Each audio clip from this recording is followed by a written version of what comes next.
Warning. Our YouTube channel and its videos may contain scenes, language, and content that may not be appropriate for all audiences. These videos include surveillance footage, undercover pursuit of suspects, actual police and rescue operations, and fearless confrontations. If you do not approve of the content, please do not watch our videos. If you wish to continue, we strongly advise that you proceed with caution. Viewers' discretion is advised.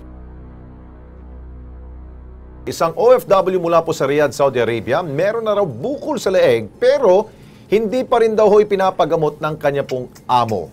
Hindi talaga. Ang kanya pong buong kwento, panoorin po natin.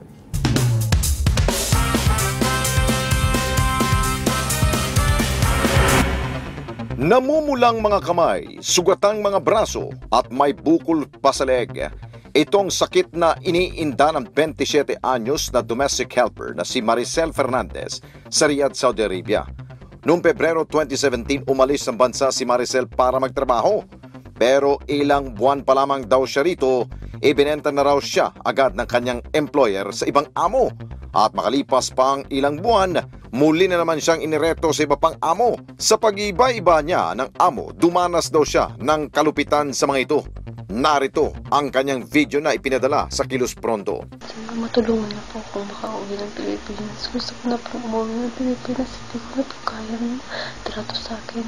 Mga amo ko, pinapahirapan po ako sa trabaho, minumura. Hindi po ako mapagamot. Ayaw po magdalhin sa hospital.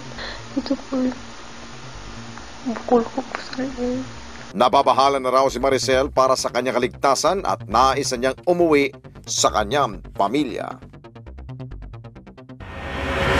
Alam niyo, tumanggi magbigay ho ng pahayag ang ABC Manpower Agency sa dahilang kailangan muna daw ho nilang imbestigahan ang reklamo bago magbigay ho ng anumang pahayag. Oy ABC, makinig ho kayo. Ito nga pinapalabas ho namin, ito yung tunay na reklamo ho ng OFW. Ano pang hinahanap po ninyo? Pero dahil po dyan... Parang alam ko itong ABC na ito, may sabit na itong markado talaga ho natin yan. Magkakakuan sila yan ng ABC at saka 1, 2, 3. Ayun, kasama yan. Okay, nasa linya ho si Miss Josephine Sanchez Tobia, ang Social Welfare Officer po ng OWA. Ma'am Josephine, magandang hapon ulit po. Afternoon po sa inyo, Opo. Santos. Opo. Ma'am Josephine, ito pong kalagayan po natin, isa po nating kababayan, gusto na ho niyang umuwi dahil nga ho, isa, hindi po siya pinapa-check up. Nakita niyo naman po yung bukol niya sa leeg.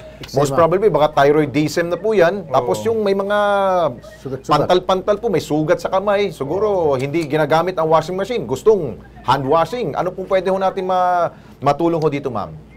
Yeah, kasi hindi ko rin narinig yung report ng bata, no? Pero Opo. yung mga ganyan kasi immediately we will have to check with the agency kung ano talaga yung dapat nilang gawin. Kasi kung may mga sugat-sugat na yan, hindi dapat pinapabayaan at iniisnab yung mga ganyang queries.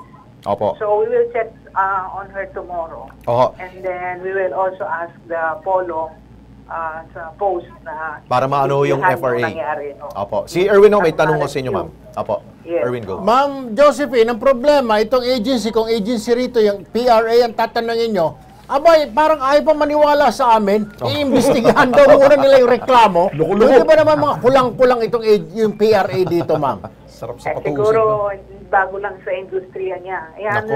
Alamin natin ba hindi naniniwala sa inyo. Kayo pa. Oo nga. Ma'am, after this, ano po natin, pag-uusap po natin, ang staff po namin, ibibigay ko kompletong detalyo para magkatulungan na lang po tayo dito, ma'am. Yes, we will do that. We'll wait for the information. Okay. Thank you so much, Ma'am Josephine. Magandang hapon po sa inyo. Welcome po. Thank you po.